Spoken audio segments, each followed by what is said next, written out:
इतिहासाची एकूण किती प्रकारची साधने आहेत आणि योग्य उत्तर असणार आहे 3. भौतिक, लिखित आणि मौखिक ही कशाची रूपे आहेत?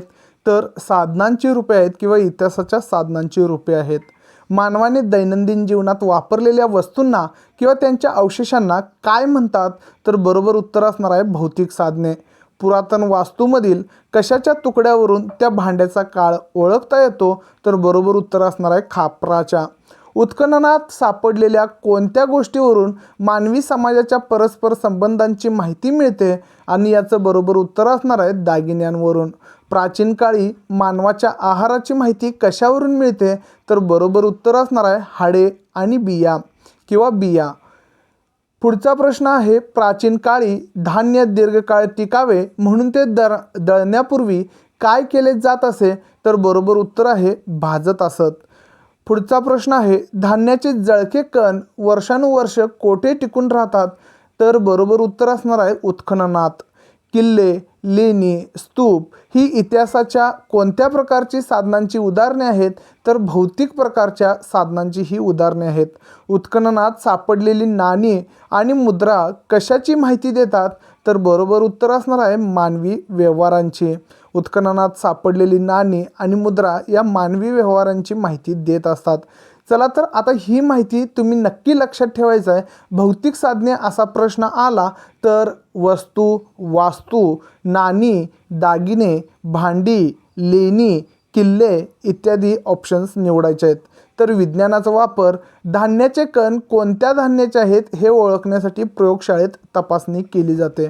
आणि कशासाठी विज्ञानाचा उपयोग होतो? तर ते धान्याचे कण किंवा प्राचीन अवशेष जे आहेत ते कार्बन 14 या म्हणजे अणूद्वारे किंवा या घटकाद्वारे आपल्याला किती वर्ष जुने आहेत हे समजत असतं. चला तर पुढचा प्रश्न पाहूया. लिखित साधने यावरचे हे नोट्स आहेत, वन लाइनर नोट्स. अश्मयुगातील माणसाने आपल्या भावना कशाद्वारे व्यक्त केल्या? आणि बरोबर उत्तर असणार आहे चित्रातून व्यक्त केलेले आहेत. मानवाला लिहिण्याची कला अवगत होण्यासाठी किती काळ जावा लागला?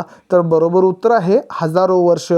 माणसाला किंवा मानवाला लिहिण्याची कला अवगत होण्यासाठी हजारो वर्ष जावे लागलेले आहेत. सुरुवातीच्या काळात नोंदी ठेवण्यासाठी माणूस कशाचा वापर करत असे? तर प्रतीके आणि चिन्हांचा वापर करत असे. खापरे, कच्च्या विटा आणि झाडांच्या साली यांचा उपयोग प्राचीन काळी कशासाठी केला जाई? तर लिहिण्यासाठी केला जाई. बघा, लिहिण्यासाठी कशाचा उपयोग केला जाई? प्राचीन काळात कशाचा उपयोग केला जाई असा प्रश्न ही येऊ शकतो. तर बरोबर उत्तर असणार आहे खापरे, कच्च्या विटा आणि झाडांच्या साली. पुढचा प्रश्न आहे, सुरुवातीच्या काळात साहित्यातील मजकूर कशाने कोरलेला असे? आणि बरोबर उत्तर असणार आहे अणुकुचीदार साधनाने. अणुकुचीदार साधनाने हे साहित्यावरील मजकूर कोरलेला असायचा. राजांनी आपल्या आज्ञा आणि निवाडे कशावर कोरून ठेवले आहेत? तर दगडांवर आणि ताम्रपटांवर हे कोरलेले आहेत. तांब्याच्या पत्र्यावर कोरलेल्या लेखांना काय म्हणतात? तर याचं बरोबर उत्तर असणार आहे ताम्रपट. तांब्याच्या पत्र्यावर कोरलेल्या लेखांना ताम्रपट असे म्हटले जाते.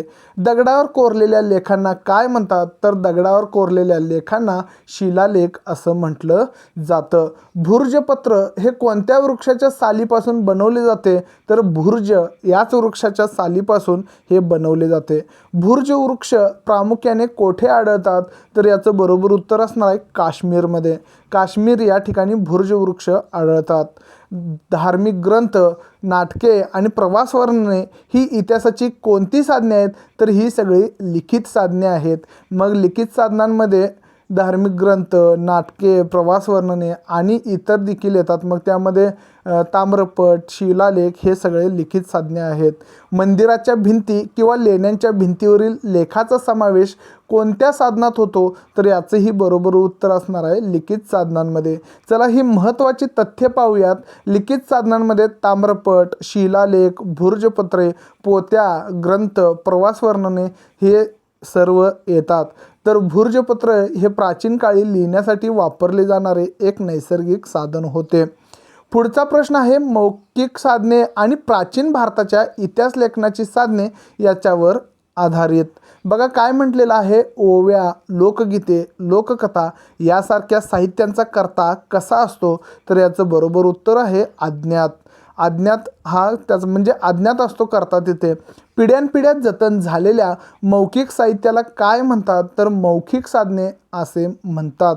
म्हणजे पिढी दर पिढी हे काय झालेले असतात, एकमेकांना सांगून पुढं आलेले असतात, पुढच्या पिढीकडे आलेले असतात, म्हणून याला मौखिक साधने म्हणतात.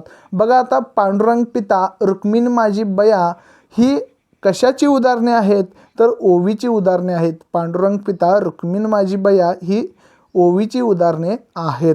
प्राचीन काळातील कोणते साहित्य आता लिखित स्वरूपात उपलब्ध असले तरी त्यांची पठणाची परंपरा आजही सुरू आहे तर बरोबर उत्तर असणार आहे वैदिक, बौद्ध आणि जैन.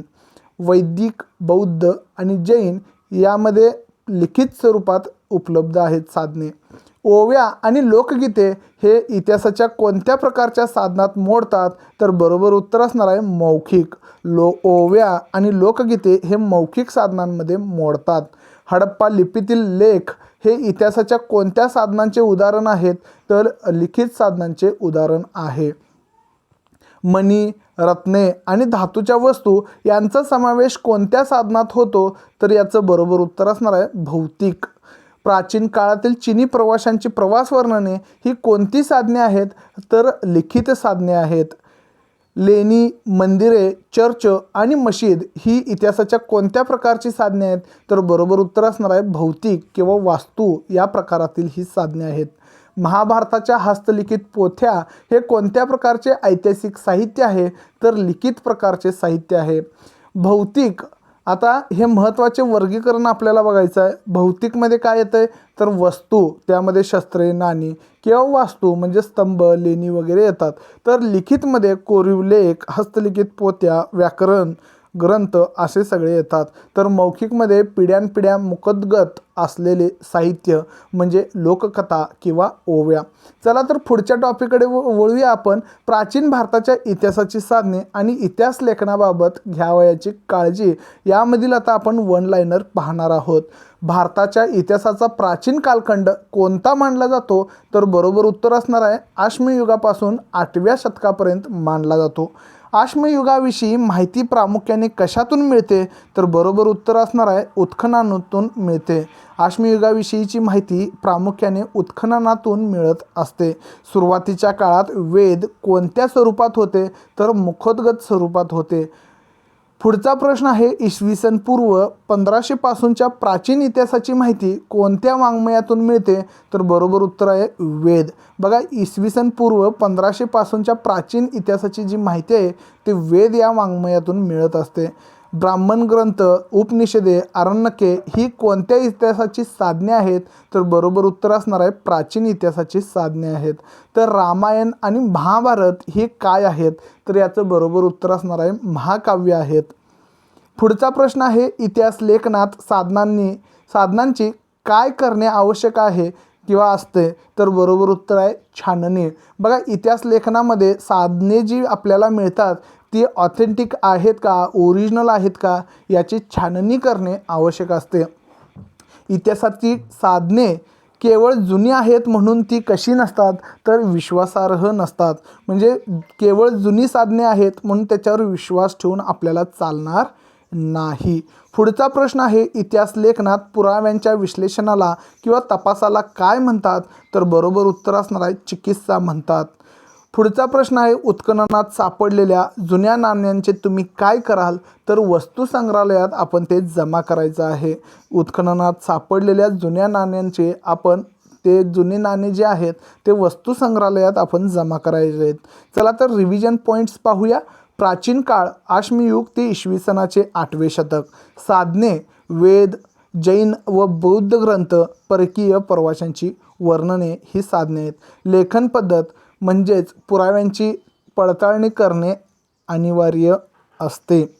ही माहिती तुम्हाला कशी वाटली हे कमेंटमध्ये सांगा आणि अशाच पद्धतीचे नोट्स जर तुम्हाला हवे असतील तर कमेंट्समध्ये नोट्स TET नोट्स असं कमेंट करायला विसरू नका. भेटूया एका नवीन व्हिडिओमध्ये. धन्यवाद.